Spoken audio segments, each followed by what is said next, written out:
أعوذ بالله من الشيطان الرجيم بسم الله الرحمن الرحيم قد أفلح المؤمنون الذين هم في صلاتهم خاشعون صدق الله العظيم. സൂറത്തുൽ മുഅ്മിനൂൻ 1-2. അത് അഫ്ലഹ ഉറപ്പായും വിജയിച്ചിരിക്കുന്നു. അൽ മുഅ്മിനൂൻ സത്യവിശ്വാസികൾ, സകല സത്യവിശ്വാസികളും എന്നാകാം, അല്ലെങ്കിൽ ഈ സത്യവിശ്വാസികൾ എന്നുമാകാം അർത്ഥം. അൽ രണ്ടിനും പറ്റും. അല്ലദീന അവരെങ്ങനെയുള്ളവരാണ്, ഹും അവർ, ഫീ സ്വലാത്തിഹിം അവരുടെ നമസ്കാരങ്ങളിൽ, സ്വലാത്ത് എന്നുള്ള വാക്കിൻ്റെ അർത്ഥം പ്രാർത്ഥനയാണ്, നമസ്കാരത്തിന് ആ പേരിട്ടതാണ്. അപ്പോൾ അവരുടെ പ്രാർത്ഥനകളിൽ അല്ലെങ്കിൽ അവരുടെ നമസ്കാരങ്ങളിൽ ഖാശിഊൻ ഖുശൂ ഉള്ളവരാണ്, അഥവാ അവർ ഭയഭക്തിയുള്ളവരാണ്, അല്ലെങ്കിൽ താഴ്മയും വിനയവും ഉള്ളവരാണ്, അച്ചടക്കമുള്ളവരാണ് എന്നൊക്കെയാണ് ഉദ്ദേശ്യം. ആമുഖത്തിൽ സൂചിപ്പിച്ചതുപോലെ നബി സല്ലല്ലാഹു അലൈഹി വസല്ലമയും അനുയായികളുമൊക്കെ വലിയ ആശങ്കാകുലമായ സാഹചര്യത്തിലൂടെ കടന്നു പോകുന്ന സന്ദർഭത്തിൽ ആണ് അല്ലാഹു തആല ഇത് പറയുന്നത്. ഇതെങ്ങനെ വിജയിക്കാനാണ് എന്ന് എതിരാളികൾക്കും അനുകൂലികൾക്കും ഒപ്പം തോന്നുന്ന കാലത്ത് അവരുറപ്പായിട്ടും വിജയിച്ചു കഴിഞ്ഞിരിക്കുന്നു. വിജയമെന്ന് പറയുന്നത് എവിടെയൊക്കെയാണോ വിജയം തേടുന്നത് അവിടെയൊക്കെ, അഥവാ ഇഹലോകത്തും പരലോകത്തും അവർ വിജയിച്ച് കഴിഞ്ഞിരിക്കുന്നു എന്ന അർത്ഥത്തിലാണ് അല്ലാഹു തആല ഇത് പറയുന്നത്. അൽ മുഅ്മിനൂൻ എന്ന് പറയുമ്പോൾ അന്ന് ഈ ആയത്തിൻ്റെ വിവക്ഷ നാട്ടുകാർ കാണുന്ന ഈ മുഅ്മിനുകളുടെ കൂട്ടം, നബി സല്ലല്ലാഹു അലൈഹി വസല്ലമയുടെ ചുറ്റുമുള്ളവർ എന്നാണ്. പിന്നെ എല്ലാ മുഅ്മിനുകൾക്കും ബാധകമായ ഒരു കാര്യവുമാണ്. അതുകൊണ്ടാണ് ഈ മുഅ്മിനുകൾ എന്നോ അല്ലെങ്കിൽ സകല മുഅ്മിനുകൾ എന്നോ, അൽ ഹംദു സർവസ്തുതിയും എന്ന് പറയുന്നത് പോലെ സകല മുഅ്മിനുകളും എന്നുമാകാം. അതുപോലെ അന്ന് ഈ മുഅ്മിനുകൾ, പിന്നെ അർറജുലു ഇയാൾ എന്ന് പറയുന്നത് പോലെ ആകാം. എന്തായാലും വിജയിച്ച് കഴിഞ്ഞിരിക്കുന്നു എന്നാണ് അല്ലാഹു തആല പറയുന്നത്. എന്താ കാരണം? അവരിൽ ഇനി പറയാൻ പോകുന്ന ഗുണങ്ങൾ അടിസ്ഥാനപരമായി ഉണ്ടെങ്കിൽ അവരുടെ വിജയം വളരെ സുനിശ്ചിതമാണ് എന്നാണ് പറയുന്നത്. വിജയത്തിന് ഒരുപാട് വഴികൾ അല്ലാഹു തആല പറയുന്നുണ്ട്. ഇവിടെ പറഞ്ഞതല്ലാത്ത വഴികളും പറഞ്ഞിട്ട് അത് പിന്നെ വിജയിക്കും എന്നതിൻ്റെ ന്യായമായിട്ട് പറഞ്ഞത് കാണാൻ കഴിയും. എന്നാൽ ഇവിടെ നബി സല്ലല്ലാഹു അലൈഹി വസല്ലമയ്ക്ക് ചുറ്റും കാണുന്ന ആ ആളുകളെ ഫോക്കസ് ചെയ്തുകൊണ്ടാണ് പറയുന്നത്. അതിൽ ഒന്നാമത്തെ കാര്യം അല്ലദീന ഹും ഫീ സ്വലാത്തിഹിം ഖാശിഊൻ, അവർ തങ്ങളുടെ നമസ്കാരത്തിൽ ഖുശൂ ഉള്ളവരാണ്. ഇപ്പോൾ നമുക്ക് ഖുശൂഇന് ഒരുപാട് വിശദീകരണങ്ങളുണ്ട്. നബി സല്ലല്ലാഹു അലൈഹി വസല്ലമ നമസ്കരിക്കുമ്പോൾ താടി ചൊറിഞ്ഞുകൊണ്ടിരിക്കുന്ന ആളെക്കുറിച്ച് പറഞ്ഞു, ലൗ ഖശഅത്ത് ഖൽബുഹു ലഖശഅത്ത് ജവാരിഹു, അവൻ്റെ കൽബിന് ഖുശൂ ഉണ്ടായിരുന്നെങ്കിൽ കൈകാലുകൾക്ക് അച്ചടക്കം ഉണ്ടാകുമായിരുന്നു എന്ന്. അങ്ങനെ നമസ്കാരങ്ങളിൽ അച്ചടക്കം, ആത്മാർത്ഥത, ശ്രദ്ധ, താഴ്മ ഇതൊക്കെ അതിൻ്റെ ഭാഗമാണ്.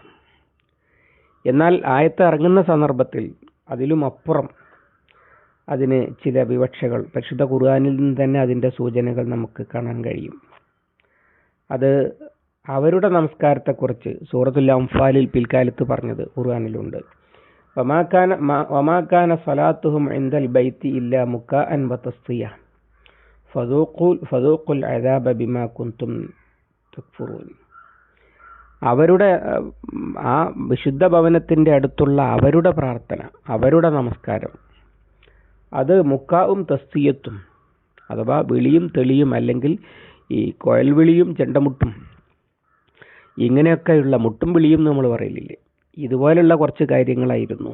അങ്ങനെ കഅബയുടെ ചുറ്റും മുശ്രിക്കുകൾ അതിൻ്റെ യഥാർത്ഥ ആളുകൾ ഞങ്ങളാണെന്നും അതിൻ്റെ നടത്തിപ്പുകാർ ഞങ്ങളാണെന്നും ഞങ്ങളാണ് മതത്തിൻ്റെയും ആത്മീയതയുടെയും അനുഷ്ഠാനങ്ങളുടെയും മുഖ്യ നടത്തിപ്പുകാരെന്നും ദൈവങ്ങളുടെ പരിപാലകർ എന്നും അങ്ങനെ ഞങ്ങൾ വലിയ മുന്തിയ കൂട്ടരാണ് എന്നും ഒക്കെ പറഞ്ഞിങ്ങനെ കൊലച്ചു നിൽക്കുന്ന സമയത്താണ് അതിനൊക്കെ എതിർത്തുകൊണ്ടും ചോദ്യം ചെയ്തുകൊണ്ടും നിഷേധിച്ചുകൊണ്ടും യഥാർത്ഥ തൗഹീദ് വിളംബരം ചെയ്തുകൊണ്ടും ഒരു കൊച്ചു സംഘം രംഗത്ത് വരുന്നത്. എങ്ങനെ ജയിക്കാനാണ് എന്ന ചോദ്യത്തിന് മറുപടി ഇവർ നമസ്കാരം അത് കാര്യത്തിലാണ് എന്നാണ്. അവരൊരു ഉത്സവം നടത്തുകയാണ്, ഒരു അനുഷ്ഠാനം നടത്തുകയാണ്. ഇങ്ങനെയൊക്കെയാണ് അവർ ചെയ്തുകൊണ്ടിരിക്കുന്നത്. അതിലപ്പുറം അവർ പറയുന്ന വാക്കുകൾക്കോ അല്ലെങ്കിൽ അവർ പ്രകടിപ്പിക്കുന്ന വികാരങ്ങൾക്കോ അവരുടെ ജീവിത വിശുദ്ധിയുമായിട്ടൊന്നും യാതൊരു ബന്ധവുമില്ല. പരമ്പരാഗതമായി നടത്തിക്കൊണ്ടി വരുന്ന ഒരു ആചാരം നമ്മുടെ നാട്ടിൽ ഈ ഖുർആനിൽ പറയുന്ന പഴയ മുശ്രിക്കുകളെ ജാഹിലിയത്തിനെ കുറിച്ചൊക്കെയുള്ള വിവരണങ്ങൾ പലപ്പോഴും ഞാൻ പറഞ്ഞിട്ടുണ്ട്. നമ്മൾ ഇന്ത്യക്കാർക്ക് മനസ്സിലാകുന്നത് പോലെ ലോകത്ത് മറ്റാർക്കും അത് മനസ്സിലാവില്ല. കാരണം ആ അറേബ്യൻ ജാഹിലിയത്തിൽ ഉണ്ടായിരുന്നതിനെയാണ് ഖുർആൻ, അതിൻ്റെ നേരെയാണ് ഖുർആൻ കണ്ണാടി തിരിച്ചു വെക്കുന്നത്. അത് ബാക്കിയുള്ള ഇപ്പോൾ അറേബ്യയിലൊക്കെ ഉള്ള ആളുകൾക്ക് മുശ്രിക്കുകളുടെ ആരാധനകൾ എന്താണ് എന്നത് ഖുർആനിൽ നിന്നോ തഫ്സീറുകളിൽ നിന്നോ ഒക്കെ കിട്ടുന്ന വിവരങ്ങളേ ഉള്ളൂ. നമ്മളെ സംബന്ധിച്ചിടത്തോളം അതിവിടെ ലൈവാണ്. അന്നെങ്ങനെയാണോ ഉണ്ടായിരുന്നത് അതിലേറെ ലൈവാണ്. അത് കുറേ ചെണ്ടമുട്ടും കോയലുവിളിയും മാത്രമല്ല, ദൈവത്തോടുള്ള ഭവ്യതയുടെ പ്രകടനമായിട്ട് ഗംഭീരമായ വർത്തമാനങ്ങളൊക്കെ പറയും. അവരെ ആരാധിക്കുന്ന ദൈവത്തിൻ്റെ മഹത്വം വിളിച്ചോതും, ആ ദൈവത്തിനോടുള്ള സമർപ്പണം പ്രകടിപ്പിക്കും, അതിനോടുള്ള താഴ്മയും വിനയവും പ്രകടിപ്പിക്കും. പക്ഷേ അതൊക്കെ മൊഞ്ചുള്ള വാക്കുകളിലുള്ള ഒരു ആരാധന, ഒരു അനുഷ്ഠാനം, അങ്ങനെ പറയൽ മാത്രമാണ്. അല്ലാതെ ഇപ്പോൾ ജീവിതം അതിനു വേണ്ടി അർപ്പിച്ചു അങ്ങുണ്ടെങ്കിൽ പിന്നെ എനിക്ക് എന്തില്ലെങ്കിലും ഒരു കുഴപ്പവുമില്ല എന്നൊക്കെയുള്ള ആശയങ്ങൾ, അല്ലെങ്കിൽ എല്ലാം തരുന്നത് അങ്ങാണ് എന്നൊക്കെ ദൈവത്തോട്, ഏതെങ്കിലുമൊക്കെ ദൈവങ്ങളോട് വിളിച്ചു പറയുന്ന പാട്ടുകളും അതാണല്ലോ ദിക്ർ, ഇങ്ങനെയൊക്കെ ഉണ്ടാകും. പക്ഷെ അതൊന്നും കാര്യത്തിലല്ല. അത് അവിടുത്തെ ഒരു അനുഷ്ഠാനമായിട്ട് പച്ച മലയാളത്തിൽ പറയുന്ന ക്ഷേത്രങ്ങളുണ്ട്. ആ തെറി പറയുന്ന ആളുകളെ കണ്ടിട്ട് നമ്മൾ വിചാരിക്കേണ്ട അവർ മഹാ തോന്നിയാസികളാണെന്നൊന്നും. അവർ വളരെ ഭക്തരായ മാന്യന്മാരായ മനുഷ്യന്മാരാണ്. പക്ഷെ അവിടുത്തെ ആരാധന തെറി പറയലാണ്. തെറിയാണ് അവിടുത്തെ പ്രാർത്ഥന വാചകങ്ങൾ, അല്ലെങ്കിൽ അവിടുത്തെ ദിക്ർ, അതവർ ചൊല്ലുകയാണ്. അല്ലാതെ അവർ അത്ര മോശക്കാരായ ആളുകളൊന്നുമല്ല. ജീവിതത്തിൽ അവരെ നമുക്കറിയാമല്ലോ. പക്ഷെ അവിടെ ചെന്നാൽ തെറി പറയണം. ആ തെറിയും അവരുടെ ജീവിതവും കൂടി പറയത്തക്ക ബന്ധമൊന്നും ഉണ്ടാവില്ല. എന്നതുപോലെ തന്നെ മറ്റേ അടുത്ത് പ്രകടിപ്പിക്കുന്ന ഭക്തി പ്രകടനങ്ങളിൽ പറയുന്ന വാക്കുകളും വാചകങ്ങളും പാട്ടുകളുമായിട്ടും അതിൻ്റെ ആശയങ്ങളുമായിട്ടും അവരുടെ ജീവിതത്തിന് പ്രത്യേകിച്ച് ബന്ധമൊന്നും ഉണ്ടാവില്ല. അവർക്ക് തോന്നിയതുപോലെ ജീവിക്കും. ഇതാണ് മക്കയിലുള്ള കാഴ്ച. അബൂജഹലാദികൾ നടത്തുന്ന വലിയ ആരാധനാ മഹാമഹങ്ങളുടെയൊക്കെ സ്ഥിതി ഇതാണ്. പക്ഷേ ഈ മനുഷ്യർ അങ്ങനെയല്ല. അവർ അവരുടെ പ്രാർത്ഥനയിൽ ഖുശൂ ഉള്ളവരാണെന്ന് പറഞ്ഞാൽ അവർ അല്ലാഹു അക്ബർ എന്ന് പറയുന്നുണ്ട്. അത് വെറുതെ അള്ളാഹിനെ സോപ്പിടാൻ വേണ്ടി പറയുകയല്ല. അള്ളാഹു അവർക്ക് സർവ്വ കാര്യങ്ങളെക്കാളും പ്രധാനം, സ്വന്തം ജീവനേക്കാളും ജീവിതത്തെക്കാളും പ്രധാനം അള്ളാഹുവാണ് എന്ന നിലപാട് തന്നെയാണ് അവർ പറയുന്നത്. അള്ളാഹുവിൻ്റെ മുമ്പിൽ അവർ റുക്കൂവും സുജൂദും ചെയ്യുന്നുണ്ട്. കഴിഞ്ഞ സൂറത്ത് അവസാനിപ്പിക്കുമ്പോൾ വസ്ജുദു വർക്കഉ വഅബ്ദു റബ്ബക്കും പറഞ്ഞല്ലോ. അങ്ങനെ റുക്കൂവും സുജൂദും ചെയ്യുന്നത് ആത്മാർത്ഥമായി താഴ്മയും വിനയവും കീഴടക്കവും ഒക്കെ പ്രകടിപ്പിക്കാൻ തന്നെയാണ്. അല്ലാതെ ഇത്തിരി നേരം നടുവളച്ച് നിൽക്കുക, ഇത്തിരി നേരം തലകുത്തിക്കിടക്കുക, അങ്ങനെയൊക്കെയുള്ള ഒരു ആചാരം നടത്തുകയല്ല. പകരം അള്ളാഹുവിൻ്റെ മുമ്പിലുള്ള താഴ്മയും വിനയവും കീഴ്പ്പെടലും അടിമത്തവും ദാസ്യ മനോഭാവവും ഒക്കെ അവർ പ്രകടിപ്പിക്കുക തന്നെയാണ്, കാര്യത്തിലാണ്. അല്ലാതെ എന്തോ ഒരു മുട്ടും വിളിയും നടത്തുന്നത് പോലെ നടത്തുകയല്ല എന്നാണ് അന്ന് ഇത് പറഞ്ഞതിൻ്റെ അർത്ഥം. അതാണ് വിജയത്തിൻ്റെ ഒന്നാമത്തെ സ്റ്റെപ്പ്. ഇസ്ലാം കാര്യത്തിൽ ഷഹാദത്ത് കലിമ, അള്ളാഹു അല്ലാതെ ഇലാഹില്ല എന്നും മുഹമ്മദ് സല്ലല്ലാഹു അലൈഹി വസല്ലം അള്ളാഹുവിൻ്റെ ദൂതനാണ് എന്നും അംഗീകരിച്ചാൽ പിന്നെ അയാൾ ജീവനും ബോധവും ഉണ്ടെങ്കിൽ അയാൾക്ക് നിർബന്ധമാകുന്ന ഒന്നാമത്തെ കാര്യം നമസ്കാരമാണ്. ഇങ്ങനെ നമസ്കാരത്തിന് ഒരു പ്രഥമ പരിഗണന പരിശുദ്ധ ഖുർആനിൽ വിജയവുമായി ബന്ധപ്പെടുത്തി ഉടനീളം കാണാൻ കഴിയും. ഖുർആൻ പ്രയോജനപ്പെടുന്നത് ആർക്കാണ് എന്ന് പറയുന്നിടത്ത് സൂറത്തുൽ ബഖറയിലെ 3-ാമത്തെ ആയത്തിൽ അലിഫ് ലാം മീം ദാലിക്കൽ കിതാബു ലാ റൈബ ഫീഹി ഹുദൽ മുത്തഖീൻ അല്ലദീന യുഅ്മിനൂന ബിൽ ഗൈബി വയുഖീമൂന സ്വലാത്ത. ഖുർആനിലൂടെ സിറാത്തുൽ മുസ്തഖീം, ഇഹലോക പരലോക വിജയം സാധ്യമാകുന്നത് അതിൻ്റെ ഒന്നാമത്തെ കാരണം യുഖീമൂന സ്വലാത്തയാണ്. ഈമാൻ കഴിഞ്ഞാൽ പ്രാവർത്തികമായി ഒന്നാമത്തെ കാരണം. അതുപോലെ തന്നെ മൂസാ അലൈഹിസ്സലാമിൻ്റെ സമുദായമെന്ന് അവകാശപ്പെട്ടിരുന്ന ജൂതന്മാർ സത്യം ബോധ്യമായിട്ട് ഇസ്ലാം സ്വീകരിച്ചാൽ അവരുടെ ജീവിതത്തിൽ അത് വലിയ പ്രതിസന്ധിയാകുമെന്ന് പേടിച്ചെടുത്ത് സൂറത്തുൽ ബഖറയിൽ തന്നെ വസ്തഈനു ബിസ്സബ്രി വസ്സലാഹ് ഇന്നഹാ ലകബീറത്തുൻ ഇല്ല അലൽ ഖാശിഈൻ. സബർ കൊണ്ടും സ്വലാത്ത് കൊണ്ടും അള്ളാഹുവിൻ്റെ സഹായം തേടുവീൻ, ഖുശൂ ഉള്ളവരല്ലാത്തവർക്ക് അത് പ്രയാസമാണ് എന്ന് പറയുന്നുണ്ട്. എന്ന് പറഞ്ഞാൽ ജൂത പുരോഹിതന്മാർ ആത്മാർത്ഥമായിട്ട് അള്ളാഹുവിനോട് അല്ലാഹു അക്ബർ പറയുകയും ആത്മാർത്ഥമായിട്ട് റുക്കൂവും സുജൂദും നടത്താൻ തയ്യാറാകുകയും ചെയ്താൽ പിന്നെ ഇസ്ലാം സ്വീകരിക്കുന്നതിലൂടെ സംഭവിക്കാൻ സാധ്യതയുള്ള ഒരു പ്രതിസന്ധിക്കും മുമ്പിലും അവർ തളരുകയില്ല, അള്ളാഹിൻ്റെ മുമ്പിൽ തലകുനിച്ചാൽ എന്ന് പറയുന്നുണ്ട്. അതേ കാര്യം സൂറത്തുൽ ബഖറയിൽ തന്നെ മുസ്ലിങ്ങളോട് മൊത്തത്തിലും പറയുന്നുണ്ട്. യാ അയ്യുഹല്ലദീന ആമനുസ്തഈനു ബിസ്സബ്രി വസ്സലാ ഇന്നല്ലാഹ മഅസ്സാബിരീൻ 153 ആയത്തിൽ, മറ്റേത് 45. അതുപോലെ പിന്നെ സൂറത്തുൻ നിസാഇൽ യുദ്ധം ആഗ്രഹിക്കുന്ന കാലത്ത്, ആക്രമണങ്ങൾ നേരിടുന്ന, അഥവാ ഈ സൂറത്തൊക്കെ ഇറങ്ങുന്ന കാലത്ത് തന്നെ യുദ്ധം ആഗ്രഹിക്കുന്ന കാലത്ത് അവരോട് പറഞ്ഞത് അലം തറ ഇലല്ലദീന ഖീല ലഹും കുഫു ഐദിയക്കും, കൈയടക്കി വെക്കണം. അഥവാ ഇങ്ങോട്ട് പീഡനങ്ങൾ ഏൽപ്പിച്ചവരോട് അങ്ങോട്ട് പൊരുതാൻ ഇപ്പോൾ പോകേണ്ടതില്ല. പിന്നെ വഅഖീമുസ്സലാത്ത, ചെയ്യാനുള്ള പണിയിൽ ഒന്നാമത്തത് നമസ്കാരം നിലനിർത്തണം. അങ്ങനെ വലിയ ഭീഷണിയുടെ മുമ്പിൽ നമസ്കാരം നിലനിർത്തണം. അതുപോലെ പരിശുദ്ധ ഖുർആനിൽ സൂറത്തുൻ നിസാഇൽ തന്നെയാണ്, അത് 77 ആയത്ത്, 102 ആയത്തിൽ യുദ്ധത്തിൻ്റെ ഇടയിൽ എങ്ങനെയാണ് നമസ്കരിക്കുക. നമസ്കാരം കേവലം ഒരു അനുഷ്ഠാന കർമ്മമാണെങ്കിൽ അത് സമയമുള്ളപ്പോൾ ചെയ്താൽ മതി എന്ന് വെക്കാലോ, അല്ലെങ്കിൽ ഇത്ര പ്രതിസന്ധിയിലൊന്നും വേണ്ടതില്ല. പക്ഷേ ഏറ്റവും കൂടുതൽ എനർജി ആവശ്യമുള്ള സമയത്ത് ജനറേറ്റർ ഓഫ് ആക്കൂലല്ലോ എന്നതുപോലെ യുദ്ധത്തിലാണ് അള്ളാഹുവിനോടുള്ള താഴ്മയുടെയും വിനയത്തിൻ്റെയും അടുപ്പത്തിൻ്റെയും അടിസ്ഥാനത്തിൽ സത്യവിശ്വാസിക്ക് ഏത് വെല്ലുവിളികളുടെ മുമ്പിലും പതറാതെ നിൽക്കുവാനുള്ള എനർജി കിട്ടേണ്ടത്. അപ്പോൾ അതുകൊണ്ട് തന്നെ യുദ്ധത്തിൻ്റെ ഇടയിൽ നമസ്കരിക്കൽ എങ്ങനെയാണ് എന്ന് അല്ലാഹു തആല പ്രത്യേകം പറഞ്ഞു വച്ചിരിക്കുന്നു. അതുപോലെ പിന്നെ കഴിഞ്ഞ സൂറത്തിൽ നേരത്തെ നമ്മൾ പരാമർശിച്ചതുപോലെ വജാഹിദു ഫില്ലാഹി ഹഖ ജിഹാദിഹി എന്നൊക്കെ പറഞ്ഞിട്ട് അവസാനിപ്പിക്കുന്നത് എങ്ങനെ, അഖീമുസ്സലാത്ത, അതിൻ്റെ മുമ്പ് വസ്ജുദു വർക്കഉ. അവിടെ ഈ നമസ്കാരത്തിന് ഒരു പ്രഥമ പരിഗണന കാണാൻ കഴിയുന്നതാണ്. ഫിറൗനിൽ നിന്ന് രക്ഷപ്പെടാൻ മൂസാ അലൈഹി സ്വലാമിനോട് കൽപ്പിച്ചത് സൂറത്തുൽ യൂനുസ് 87 ആയത്തിൽ വൗഹൈന ഇലാ മൂസ വഅഖീഹി അൻ തബവ്വഅ ലിഖൗമികുമാ ബിമിസ്റ ബുയൂതൻ വജ്അലൂ ബുയൂതക്കും ഖിബ്ലതൻ വഅഖീമുസ്സലാത്ത്. അവർക്ക് കിബിലയായിട്ട് ഭവനങ്ങൾ ഉണ്ടാക്കി കൊടുക്കുക, എന്നിട്ട് നമസ്കാരം നിലനിർത്തുക, ഫിറൗനിൽ നിന്ന് രക്ഷപ്പെടാൻ. സൂറത്തു നൂർ 56 ആയത്തിൽ അല്ലാഹു തആല സത്യവിശ്വാസികൾക്ക് ഭൂലോകത്ത് അധികാരം നൽകുമെന്നും സമാധാനം നൽകുമെന്നും അവരുടെ ദീന് നടപ്പിലാക്കി കൊടുക്കുമെന്നും ഒക്കെ ഓഫർ കൊടുത്തിട്ട് ഫഅഖീമുസ്സലാത്ത വആതു സക്കാത്ത വഅതിഉർ റസൂല ലഅല്ലക്കും തുർഹമൂൻ.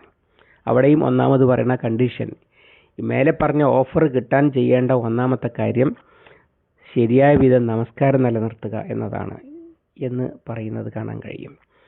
എങ്ങനെയാണ് ഈ നമസ്കാരം ഇത്ര വലിയ കാര്യങ്ങളൊക്കെ സാധിക്കുന്നത്? നമസ്കാരം യഥാർത്ഥത്തിൽ ആത്മാർത്ഥമാണെങ്കിൽ, അല്ലാഹു അക്ബർ, അല്ലാഹുവാണ് ഏറ്റവും വലുത് എന്ന് വിചാരിച്ചുകൊണ്ട് തന്നെയാണ് ഒരാൾ അല്ലാഹു അക്ബർ പറയുന്നതെങ്കിൽ നമസ്കാരം അയാളെ ശുദ്ധീകരിക്കും. ഖുർആൻ തന്നെ അക്കാര്യം പറയുന്നുണ്ട്, ഇന്ന സ്വലാത്ത തൻഹ അനിൽ ഫഹ്ശായി വൽ മുൻകർ. നമസ്കാരം മ്ലേച്ഛ വൃത്തികളിൽ നിന്നും കുറ്റകൃത്യങ്ങളിൽ നിന്നും തടയും എന്നാണ്. മുശ്രിക്കുകളുടെ, നിഷേധികളുടെ ആരാധന അത് അവരുടെ ജീവിതത്തെ ശുദ്ധീകരിക്കുക ഇല്ല എന്ന് മാത്രമല്ല, ഈ ആരാധനാലയങ്ങൾ പോലും വൃത്തികേടിൻ്റെയും പാപങ്ങളുടെയും കേന്ദ്രങ്ങളായിട്ട് മാറുന്നത്, അത് ചടങ്ങുകളായിട്ട് ആരാധനാനുഷ്ഠാനങ്ങൾ നടക്കുന്ന എവിടെയും കാണാൻ കഴിയും. അത് നമസ്കാരത്തിൻ്റെ കാര്യത്തിലും അങ്ങനെ തന്നെയാണ്. കേവലം ചടങ്ങ്, നമസ്കാരം, അനുഷ്ഠാനം അത് വളരെ മനോഹരമായിട്ടൊക്കെ നടത്തും. പക്ഷേ ജീവിത വിശുദ്ധി പരിശോധിച്ച് നോക്കിയാൽ വട്ടപൂജ്യമായിരിക്കും. ആരാധനാലയങ്ങളിൽ പോലും അനാശാസ്യങ്ങൾ വരെ നടക്കുന്ന സ്ഥിതി വരെ ഉണ്ടാകും. കാരണം എന്താണ്? അവരുടെ നമസ്കാരം അവരെ ശുദ്ധീകരിക്കുന്നില്ല എന്നതാണ്. നമസ്കരിക്കുന്നവൻ വൃത്തികേടുകൾ ചെയ്യരുത് എന്നല്ല, നമസ്കാരമായിട്ടുണ്ടെങ്കിൽ അത് അവനെ ശുദ്ധീകരിക്കുമെന്നാണ് നബി സല്ലല്ലാഹു അലൈഹി വസല്ലം അത് വിശദീകരിച്ചുകൊണ്ട് തന്നെ പറയുന്നത് കാണാൻ കഴിയും. മല്ലം തൻഹഹു സലാത്തുഹു അനിൽ ഫഹ്ശായി വൽ മുൻകർ ലം തസിദുഹു മിനല്ലാഹി ഇല്ലാ ബുഅദ. നമസ്കാരം ഒരാളെ ശുദ്ധീകരിക്കുന്നില്ലെങ്കിൽ പിന്നെ അയാൾക്ക് അകലം മാത്രമേ അള്ളാഹുവിൽ നിന്ന് അത് വർദ്ധിപ്പിക്കുകയുള്ളൂ എന്ന്. അപ്പോൾ നമസ്കാരം ശുദ്ധീകരിക്കുക, വിശുദ്ധരായ ഒരു സമൂഹം വിജയിക്കാനുള്ള ഒന്നാമത്തെ അസ്ല് അത് തന്നെയാണ്, ജീവിത വിശുദ്ധി കൈവരിക്കുന്ന ഏറ്റവും പ്രധാനപ്പെട്ട കർമ്മം നമസ്കാരമാണ്. അങ്ങനെ ജീവിത വിശുദ്ധി കൈവരിക്കലാണ് വിജയത്തിൻ്റെ ഒന്നാമത്തെ വഴി. പല സ്ഥലത്തും അല്ലാഹു തആല അത് അങ്ങനെ തന്നെ പറയുന്നത് അതുകൊണ്ടാണ്. ഈ ജീവിത വിശുദ്ധി എങ്ങനെയാണ് വരിക? നമസ്കാരത്തിൽ ബോധമുണ്ടാകണം. മുനാഫിക്കുകളെ കുറിച്ച് ലാ യദ്കുറൂനല്ലാഹ ഇല്ല ഇദാ ഖാമു ഇല സ്വലാത്തി ഖാമു ഖുസാല. നമസ്കരിക്കാൻ വന്നാൽ അവർ മടിയന്മാരായിട്ടാണ് വരിക. വലാ യദ്കുറൂനല്ലാഹ ഇല്ല ഖലീല. അള്ളാഹുവിനെ വളരെ കുറച്ചേ ഓർക്കുന്നുള്ളൂ എന്ന് അവർ പറഞ്ഞു. അതുപോലെ തന്നെ മദ്യപാനം നിരോധിച്ച ഒരു ഘട്ടത്തിൽ കള്ളുകുടി പൂർണ്ണമായി നിരോധിക്കുന്നതിൻ്റെ മുമ്പ് തന്നെ കള്ളുകുടി നിർത്താൻ മാത്രമല്ല നമസ്കാരത്തെക്കുറിച്ച് പറഞ്ഞിട്ട് അല്ലാഹു പറഞ്ഞു, വലാ തഖറബു സ്വലാത്ത വഅൻതും സുക്കാറ ഹത്താ തഅലമു മാ തഖൂലൂൻ. നമസ്കാരത്തിലേക്ക് നിങ്ങൾ വരരുത് ബോധമുണ്ടാകുന്നത് വരെ. എന്താണ് നമസ്കാരത്തിൽ അള്ളാഹുവിനോട് ഞാൻ ഈ പറയുന്നത് എന്നൊരു ബോധം നിങ്ങൾക്ക് ഉണ്ടാവണം. എന്തിന്? നമസ്കാരം ഒരു പാപമാകുമെന്ന് വിചാരിച്ചിട്ടല്ല. നമസ്കാരത്തിൻ്റെ പ്രയോജനം ജീവിതത്തിൽ ഉണ്ടാകണമെങ്കിൽ, ജീവിതത്തെ അള്ളാഹുവിൻ്റെ മുമ്പിൽ പ്രകടിപ്പിക്കുന്ന താഴ്മ ജീവിതത്തെ സ്വാധീനിക്കുന്നതാകണമെങ്കിൽ എന്താണ് ഞാൻ പഠിച്ചവനോട് ഈ പറയുന്നത്? മിനിമം അള്ളാഹു അക്ബർ എങ്കിലും ബോധപൂർവം അള്ളാഹുവാണ് എനിക്ക് വലുതെന്ന് വിചാരിച്ചുകൊണ്ട് പറയാൻ കഴിയണ്ടേ? അതുകൊണ്ടാണ് ഖുശൂഇന് വിരുദ്ധമായ സകല കാര്യങ്ങളും വിലക്കപ്പെട്ടിരിക്കുന്നത്. എത്രത്തോളം എന്ന് വെച്ചാൽ നബി സല്ലല്ലാഹു അലൈഹി വസല്ലം പറഞ്ഞതായി ആയിഷ റളിയല്ലാഹു അൻഹ ഉദ്ധരിക്കുന്നുണ്ട്, ലാ സ്വലാത്ത ഫി ഹലറത്തി തആമിൻ വഹീന യുദാഫിഉൽ അഖ്ബസാൻ.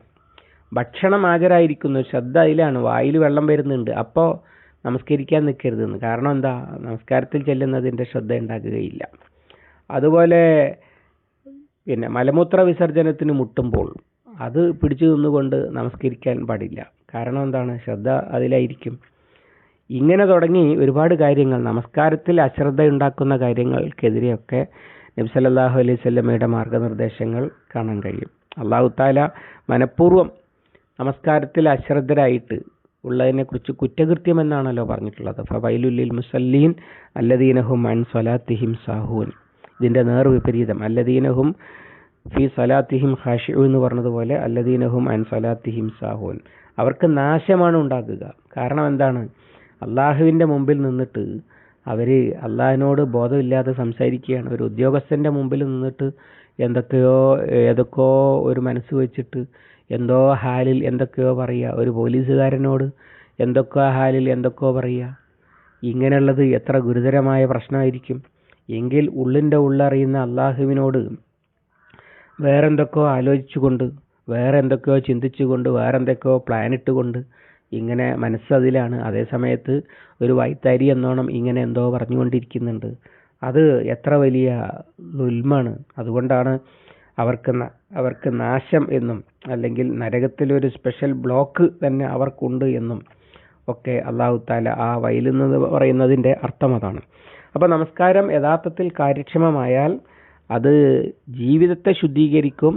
ജീവിതത്തെ ശുദ്ധീകരിക്കുക മാത്രമല്ല, അള്ളാഹുവിൻ്റെ ദീന് വിജയിക്കുന്നുള്ളതിൻ്റെ ഒന്നാമത്തെ കാരണം അതാണ്. പിന്നെ പരലോകത്ത് അവർ വിജയിക്കുന്നുള്ളതിൻ്റെ ഒന്നാമത്തെ കാരണവും നമസ്കാരമാണ്. അതുകൊണ്ട് നമസ്കാരം ഇവിടെ എടുത്തു പറഞ്ഞിരിക്കുന്നു. അതിൻ്റെ കർമ്മശാസ്ത്രവശം വിശദമായി അത് നമുക്കറിയാവുന്ന കാര്യമാണ്. നമസ്കാരത്തിൽ ചെയ്യാൻ പാടുള്ള കാര്യങ്ങൾ, പാടില്ലാത്ത കാര്യങ്ങൾ, അതുപോലെ ശ്രദ്ധയുണ്ടാവേണ്ടത്, അർത്ഥമറിയേണ്ടത്. ശ്രദ്ധ തെറ്റുക മനുഷ്യ സഹജമായി സംഭവിക്കുന്ന കാര്യമാണ്. അത് ഖുശൂ ഇല്ലായ്മയല്ല, ശ്രദ്ധ തെറ്റും. അപ്പോൾ ശ്രദ്ധ ശരിയാക്കണം. ട്രെയിന് പാളം തെറ്റും, പക്ഷേ പാളത്തിലൂടെ അല്ലാതെ ഓടുകയില്ല. തെറ്റിയാൽ റീറെയിൽ ഇങ്ങോട്ട് തന്നെ ആക്കുക എന്നുള്ളതുപോലെ നമസ്കാരം പാളം തെറ്റാൻ സാധ്യതയുണ്ട്. പക്ഷേ അങ്ങനെ ആകുമ്പോൾ പോലും അള്ളാഹുവിനോട് ഞാൻ എന്താണ് ഈ പറയുന്നത്, അതിലയാൾക്കൊരു കാഴ്ചപ്പാടുണ്ടാകും, അള്ളാഹുവാണ് എനിക്ക് ഏറ്റവും വലുത്, അവൻ്റെ മുമ്പിലുള്ള താഴ്മയാണ് ഞാൻ ഈ പ്രകടിപ്പിക്കുന്നത് എന്ന് ഉള്ള ഒരു ബോധം മനസ്സിലുണ്ടെങ്കിൽ അങ്ങനെ അള്ളാഹുവുമായി അടുത്ത ആളുകളെ പരാജയപ്പെടുത്താൻ ഒരു ശക്തിക്കും കഴിയില്ല. അതിൻ്റെ ഉദാഹരണങ്ങളും പരിശുദ്ധ ഖുർആനിലുണ്ട്. അസ്ഹാബുൽ കഹ്ഫ്, ആസിയ ബീവി, ഇങ്ങനെ അതുപോലെ മറിയം ബീവി, ഇങ്ങനെ ഒരുപാട് ആളുകളെക്കുറിച്ച് അല്ലാഹു തആല സൂചിപ്പിക്കുന്നുണ്ട്. അവരെയൊന്നും ഭീഷണിപ്പെടുത്തി പിന്തിരിപ്പിക്കാൻ ഒരാൾക്കും കഴിഞ്ഞിട്ടില്ല. കാരണം എന്താണ്? അതാണ് അള്ളാഹുവുമായി അവർ നമസ്കാരത്തിലൂടെ സ്ഥാപിച്ചിരിക്കുന്ന ആത്മബന്ധം എന്ന് പറയുന്നത്. ഇന്ന് നമ്മുടെ ലോകത്തിൻ്റെ പ്രശ്നം കേവലം അനുഷ്ഠാനമായ അവരെ കഅബയുടെ ചുറ്റും മുശ്രിക്കുകളുടെ കാര്യത്തിൽ ദൈവങ്ങളുടെ കാര്യത്തിൽ മുശ്രിക്കുകൾ ചെയ്തിരുന്നത് പോലെ ഒരു ചടങ്ങ്, അതിൽ നമ്മൾ വലിയ വലിയ വർത്തമാനങ്ങളൊക്കെ പറയുന്നുണ്ട്, താഴ്മയും വിനയൊക്കെ പ്രകടിപ്പിക്കുന്നുണ്ട്. പക്ഷേ അതൊക്കെ ഒരു അനുഷ്ഠാനമാണ് എന്ന നിലയിലാണ്, അല്ലാതെ ജീവിതത്തെ സ്വാധീനിക്കുന്ന ഒരു നിലപാടാണ് എന്ന നിലയിലല്ലാത്തതാണ് ഇന്ന് നമ്മുടെ മുസ്ലിം ലോകം പരാജയപ്പെട്ടു നിൽക്കുന്നതിൻ്റെ കാരണവും എന്നും ഇതിൻ്റെ മറുവശം ആലോചിച്ചാൽ ആർക്കും മനസ്സിലാക്കാൻ കഴിയുന്നതാണ്. അല്ലാഹു സുബ്ഹാനഹു വ തആല അള്ളാഹുവിനോടുള്ള അടുപ്പത്തിലൂടെ ഇരുലോകത്തും വിജയിക്കുന്ന, അതിന് പ്രയോജനപ്പെടുന്ന വിധം ആരാധനകൾ നിർവഹിക്കാൻ കഴിയുന്ന സൗഭാഗ്യവാന്മാരിൽ നമ്മെ ഉൾപ്പെടുത്തുമാറാവട്ടെ. അല്ലാഹുമ്മ അഇന്ന അലാ ദിക്രിക വശുക്രിക വഹുസ്നി ഇബാദതിക യാ അർഹമർ റഹീമീൻ. ربنا تقبل منا إنك أنت السميع العليم وتب علينا إنك أنت التواب الرحيم واغفر لنا يا غافر المذنبين وصلى الله على محمد وعلى آله وصحبه وسلم ومن تبعهم بإحسان إلى يوم الدين والحمد لله رب العالمين.